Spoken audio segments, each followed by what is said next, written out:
Hi, this is Denise from Denise in Wonderland, a magical journey of faith through Christ. Today, we will sink deeper into God's Word and His truth. We have to chase the presence of God, and we can do so through His Word. Let's get started.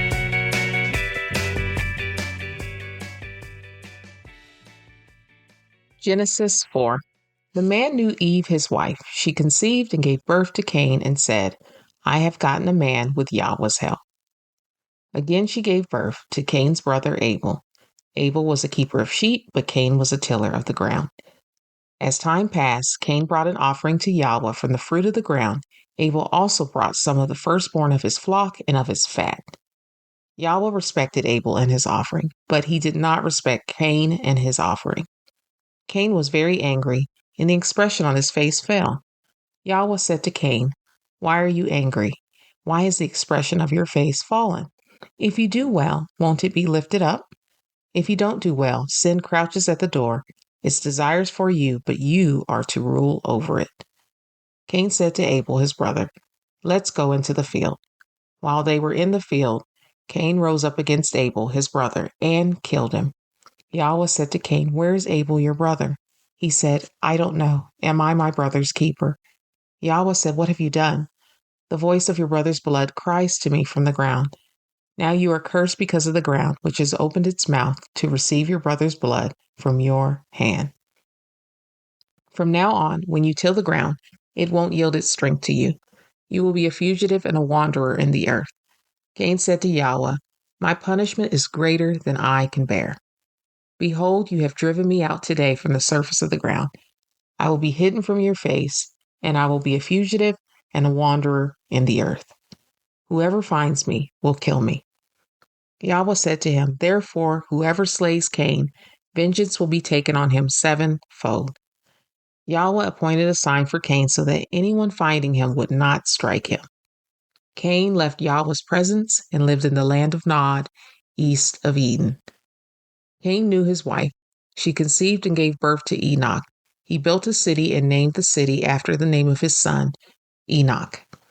Irad was born to Enoch. Irad became the father of Mehujael. Mehujael became the father of Methuselah. Methuselah became the father of Lamech. Lamech took 2 wives.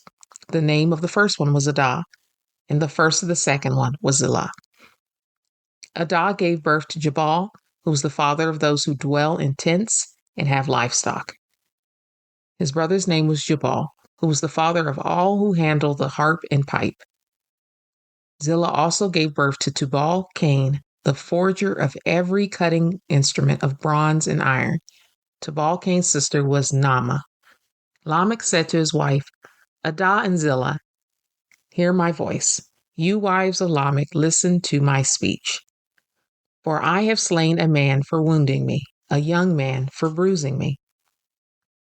If Cain will be avenged 7 times, truly Lamech 77 times. Adam knew his wife again. She gave birth to a son and named him Seth, saying, For God has given me another child instead of Abel, for Cain killed him. A son was also born to Seth, and he named him Enosh. At that time, men began to call on Yahweh's name. Genesis 5. This is the book of the generations of Adam. In the day that God created man, he made him in God's likeness. He created them male and female and blessed them. On the day they were created, he named them Adam. Adam lived 130 years and became the father of a son in his own likeness after his image and named him Seth. The days of Adam after he became the father of Seth were 800 years, and he became the father of our sons and daughters. All the days that Adam lived were 930 years. Then he died. Seth lived 105 years, then became the father of Enosh. Seth lived after he became the father of Enosh 807 years and became the father of other sons and daughters. All of the days of Seth were 912 years. Then he died. Enosh lived 90 years and became the father of Kenan. Enosh lived after he became the father of Kenan 815 years and became the father of other sons and daughters. All the days of Enosh were 905 years, then he died. Kenan lived 70 years, then became the father of Mahalalel. Kenan lived after he became the father of Mahalalel 840 years and became the father of other sons and daughters. And all of the days of Kenan were 910 years, then he died. Mahalalel lived 65 years, then became the father of Jared. Mahalalel lived after he became the father of Jared 830 years and became the father of other sons and daughters. All of the days of Mahalalel were 895 years, then he died. Jared lived 162 years, then became the father of Enoch. Jared lived after he became the father of Enoch 800 years and became the father of other sons and daughters. All of the days of Jared were 962 years, then he died. Enoch lived 65 years and became the father of Methuselah. After Methuselah's birth, Enoch walked with God for 300 years and became the father of more sons and daughters. All the days of Enoch were 365 years. Enoch walked with God, and he was not found, for God took him. Methuselah lived 187 years, then became the father of Lamech. Methuselah lived after he became the father of Lamech 782 years and became the father of other sons and daughters. All the days of Methuselah were 969 years, then he died. Lamech lived 182 years, then became the father of a son. He named him Noah, saying, "This one will comfort us in our work and in the toil of our hands, caused by the ground which Yahweh has cursed." Lamech lived after he became the father of Noah 595 years and became the father of other sons and daughters. All the days of Lamech were 777 years, then he died. Noah was 500 years old. Then Noah became the father of Shem, Ham, and Japheth. So that concludes Genesis 4 and 5. Excuse my pronunciations of all the names, but these are so important, these genealogies, as we will see later on. So let's go ahead and go right back to the beginning of Genesis 4. So we have Genesis 4. Remember, we ended Genesis 3 with the sin of Adam and Eve. But despite the failures of Adam and Eve at the end of Genesis 3, remember, God had mercy upon them and he gifted them clothes. He actually used animal skins to cover them. At the beginning of Genesis 4, we see Yahweh again give a gift to Adam and Eve, actually two. He blesses them with the birth of two children, Cain and Abel. During verses 3 through 5, we shift a little bit from Adam and Eve to the two sons. This is where we see the sacrifice that is made between Cain and Abel towards God. And we see that God is not pleased with Cain. The Bible does not tell us the reasons that God does not find Cain's sacrifice acceptable. But the Bible does tell us that God did question Cain's anger, because he says, why are you angry? Why is the expression of your face fallen? So even though God was not pleased with the sacrifice of Cain, he apparently did not want Cain to become angry. And Yahweh, like a good father, he tries to give him some good advice, some divine advice. He says, "Hey, you can do better next time. Don't be angry." And he also gives him a warning. He says, don't be angry, because if you do, this anger can turn into something. Eventually, anger lashes out at some point. And so again, God is being a good father. But instead of following the advice of Yahweh himself, Cain avoids accountability and he places the blame on his brother, and which is why he immediately plans, says, "Hey, let's go to the field." And there is when we sadly witness Cain slay his brother Abel. This account shows how quickly ignoring God's warnings and adopting our own personal solutions can really lead to committing these terrible, destructive decisions. We saw what happened with Adam and Eve, and here we are observing this again, observing God still having grace, still being present, still offering advice and instruction. And again, we see another child of God just completely ignore God and do something that is horrendous. And this is really important for us to think about as believers in Jesus Christ, that there will be times that we are given instructions. And despite God's grace and his love and his mercy, if we do not listen to him, sometimes things will unfold in ways that we really would hope that they don't. And it may turn out really bad. So this is a really a sad scene for us to see. But again, we shift down to, if you go to verse 17, we have, even though Cain is expelled, Cain is told that he has to leave Yahweh's presence. But despite being outcast and evicted from Yahweh's presence, it is quite obvious that Cain is never quite out of God's sight, because here we read about God still blessing Cain. He has all these children. So these are blessings upon blessings. Um, we've got Cain.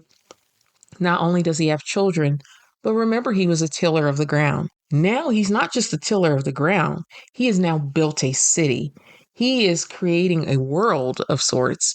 And one of Cain's one of his great grandchildren becomes the father of all who handle the harp and pipe. So we've got music. So they become musical. They introduce music to the region.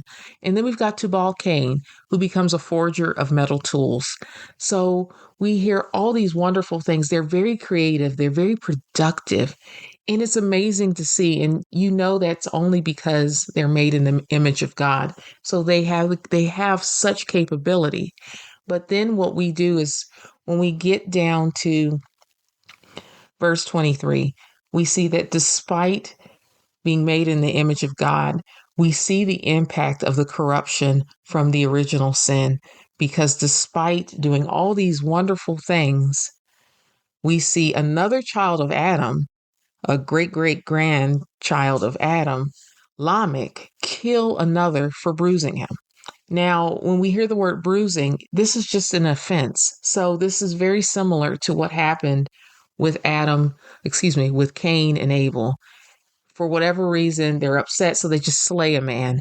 And it's not clear. I'm not sure when it says, "For I have slain a man for wounding me, a young man for bruising me." I don't know if it's the same person or if it's a reference to two people. But either way, even if it's just one, this is horrendous, because we're seeing this lineage of just greatness, but this greatness is always marred by sin. And as we will see later, it's quite possible that this behavior continues because they are not walking with God. So let's go ahead and consult Genesis 5. Excuse me. Let's see. So if we go to verse 1, there's an immediate reminder again saying, hey, God created man. He made him in God's likeness. And then verse 2, he created them male and female and blessed them. God wants to remind you again of all the things that he's done. Remember God's actions in Genesis 1 and 2, all the things that he did and how he created mankind, that still remains untouched. God's actions have not changed. We're still made in the image of God, and God still has an intended plan on how we're supposed to function in the world. It is man who has chosen to be changed, who has chosen to break away from God's plan. So it's really important that we read this part right here. But when we get to but remember, at the end of Genesis 4, we see that the line of Seth, so to speak, is now starting to get back to a line of people who are starting to walk with God, who are starting to actually consult God, who are actually starting to try to chase that presence of God. So let's get down to verse 22 of Genesis 5. This is when we read about Methuselah's um, um, father, Enoch, excuse me, Enoch walked with God for 300 years. And what's amazing is at the end of that walk, he doesn't die. He just basically walks into heaven. But what's interesting is the term walk. Everything he did, unlike the line of Cain, unlike even his father, Adam, he tries to stay in the presence of God. And it's, when you're walking with someone, think about that principle.